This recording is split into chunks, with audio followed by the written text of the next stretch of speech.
We're back testing out the 2026 Formula 1 cars with Active Aero and your mom.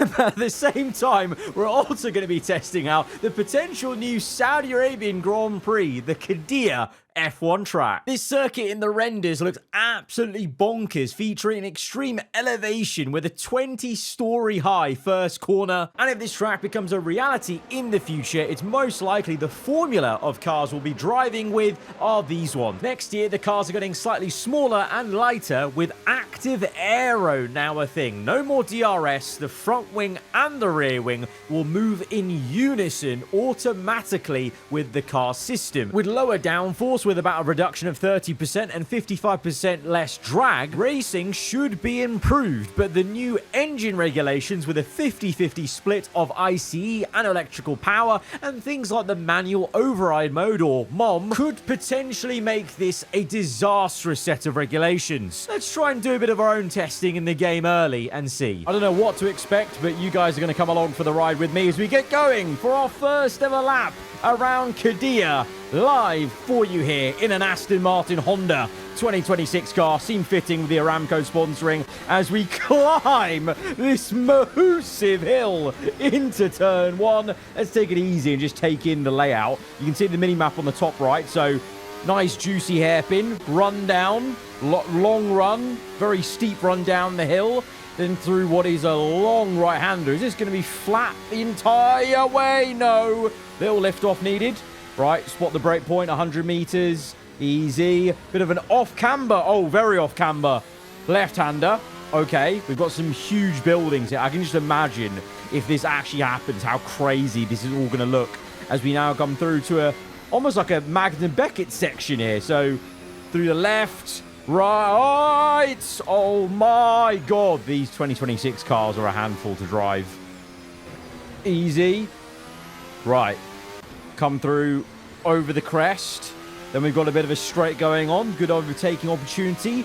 I'm going to guess get that active aero going. It may say DRS, but it is the active aero. So front and rear flaps open as we go downwards. That kind of had a bit of a corkscrew vibe, like in terms of the way it creeped down. Maybe not as dramatic as the corkscrew. This section's very nice. It's like a little street circuit section almost. That corner's going to catch you out, though. That was a bit blind. And then, well, that felt like we're in one of those car park turns. Where are we going now? Oh, I can't tell. Left. Oh, God. We're going tight left and down as well. So we're climbing downwards quite a lot here. So no wonder turn one has to be so high up to climb back up. The undulation's nice, though, I must say. If this section was all flat, it would be like Sochi. It would be very lackluster. Then we come to another last little straight with the active aero available to us over a subtle hill. And then braking here. It's a blind right as we... Oh, my God. Oh, my God. It's a banked corner. Oh, that's epic. Oh.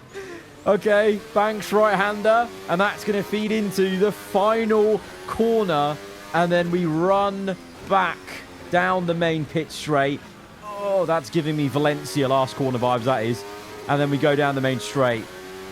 And we're back where we are. Look at turn one. How high up that is. It's like Kota, basically, but on steroids. Why don't we just jump into a race and see what is possible? Let's see how many cars get to the end of this Qiddiya Grand Prix. And let me just tell you off the rip, the first attempted race was absolutely hilarious. I was just testing out how many cars we could get on the grid, and the McLaren gets somersaulted over the top of the catch fence at the 20-story high turn one. Look how far he fell. If this happened in real life, it would be curtains.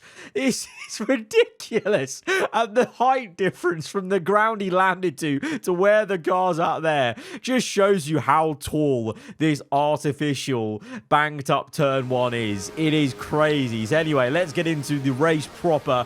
5 laps, and that's actually going to be quite a lengthy race because the lap time is about over 2 minutes as we get underway, slightly sheepishly behind some of the AI, but opening up that active aero. It says DRS on the bottom right, but make no mistake, the front wing and the rear wing are both opening in those zones when it's activated. Then you'll see at the top of your screen, watch out for the ERS modes changing. Override mode is the manual override mode, which gives us that extra boost power, and it is ridiculous when it's activated. It does take a lot of battery though, so you have to be quite tactical about it over the lap. As we're now getting down the inside the Red Bull, the Cadillac has a mare, and a Ferrari is in the gravel trap. Who would have thought the Ferrari having a problem? Shock horror, even in a potential 2026 future. That has happened as we make a bold move to the inside of the Audi. The Audi's lost it. Oh, the Audi's round.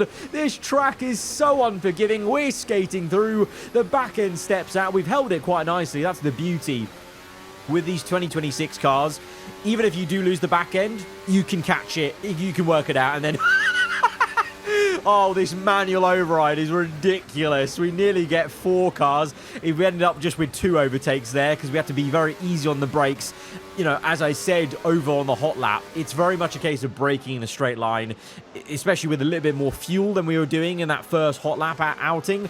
Definitely have to be quite careful, but we're quite quick around this sector compared to the AI. Can we go around the outside? Oh, snap of oversteer, but we've held it to get down the inside of Russell. This is actually turning into an insane battle. Russell loses the back end as well, so the AI also, you know, getting a little bit squirmy, but equally holding it through as we're now going to try and set the move up through the right-hander. No! Oh, mistake, but we've held it. Well held. 10 score points there for the pirouette.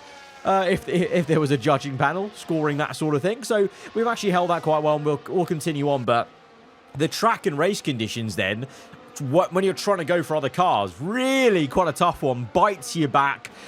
You know, at this stage, it's hard to understand if that's the nature of the track and the undulation, the bumps, or if it's the fact it's a track mod, maybe the grip's not fully there, or it might just be the cars, because we saw these cars, you know, being that skatish around Bahrain in the video we did earlier in the week. But now we're up to high delivery, and we're going to wait to then put it onto override as we cross the line, and then we'll open up that next allotment of power. We're going to open up active aero as well, so we're using override mode, and both of the wings, front and rear, were open there, and we've gained so much time to catch back up to Russell. Norris has lost it, so Lando won in Bahrain, but this second test of the 2026 cars, he's lost it, and we're up 1 more position than we would have been as we sail through this fast first sector. We're really getting the knack of this first sector, I've got to say, in terms of just trying to push the limits. I say that though, we're still having to go a little bit skatey, but you can see I'm actually doing better than the AI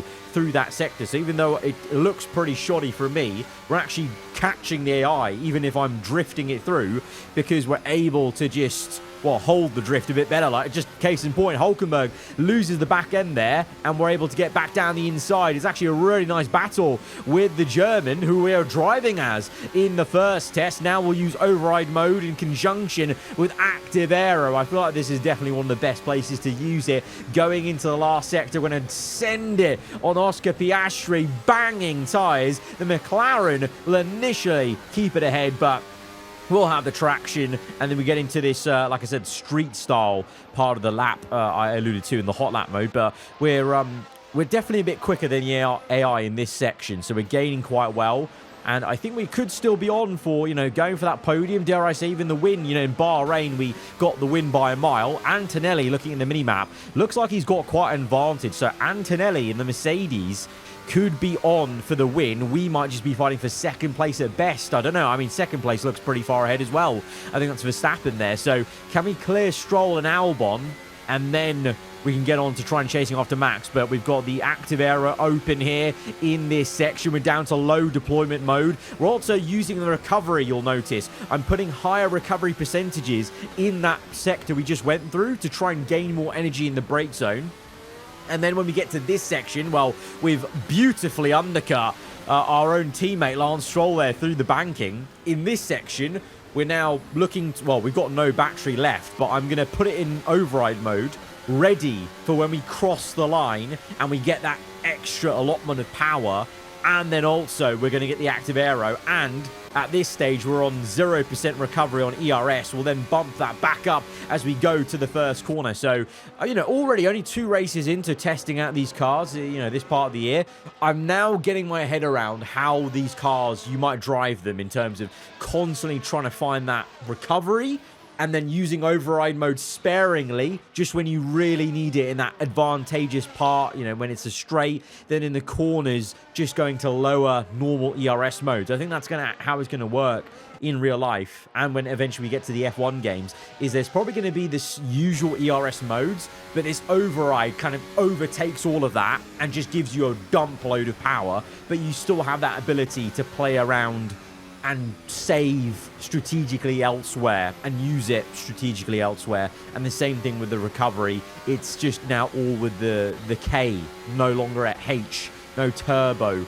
recovery, as it were, as we now use both the MOM and the active aero to overtake Verstappen in a straight line.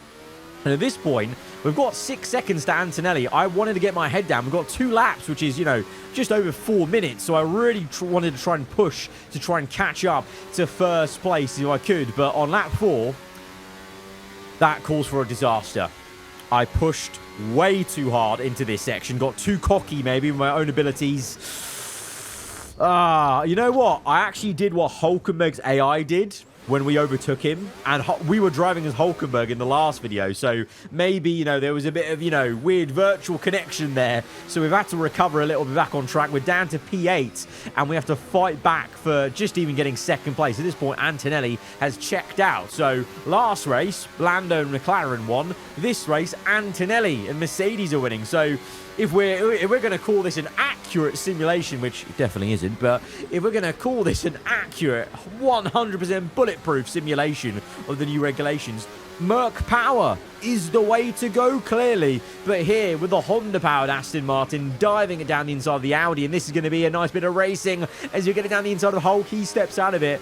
There's actually some good racing in this section, which you wouldn't think with the way it is. The wall's quite close, but the nature of the corners, kind of, being blind and a bit open, you can actually make that dive. This part right here, maybe a bit more difficult, but it's more of just a challenge of balancing the car and getting it ready. And then into the banking, you can definitely try and make a move we did previously, as we're going to open up active aero. But one thing I didn't actually realize till after watching back this race was, as we try and make the move on Russell, is that actually, even though the DRS says it's not active right now, active aero is still open at this moment in time, which is why the AI will be finding such issue on the banking compared to myself, was because the active aero is actually still open at this point and only closed here at this point. So the heads-up display doesn't fully reflect where the active aero is opening and closing all of the time, because it's a heads-up display that was made for just DRS, not active aero. So there's a little bit of discrepancy there, but using override and active aero in conjunction on the final lap to get Stroll, to get Albon down the inside. And this is kind of the hope of what they want active aero and override to do in tandem, is going to let you get that overtake. That might not happen. Like, that overtake was pretty simple, but at other tracks where it's difficult to overtake at, that's where the FI are hoping that sort of formula is going to come in and help. But whether it's going to be a bit overpowered override mode, we'll see. I saw a few comments saying that maybe it was not simulated quite well in the mod. I think it is, because if you read the rules, the amount of energy they're giving you in override mode is crazy. Well, it won't matter if the drivers are having that issue, though, I'll say. The curb was a bit deadly there, so unfortunately, a story as old as time, pushing too hard and making a mistake. We're going to have to settle for P3, but honestly, the hot lap was a bit, I wasn't too sure about the track. In race conditions, this track, I think, hopefully you agree, is actually quite a lot of fun. There was actually some decent wheel-to-wheel stuff there. So if Qiddiya was to happen in the future, I'm going to welcome it. It's got my stamp of approval. Bring it on. Bring it on. But that's been another testing out the 2026 cars with Qiddiya. Let me know if you guys want to see more from this formula of cars before the year is out. I'll catch you guys around. Hope you enjoy the rest of your day. Goodbye.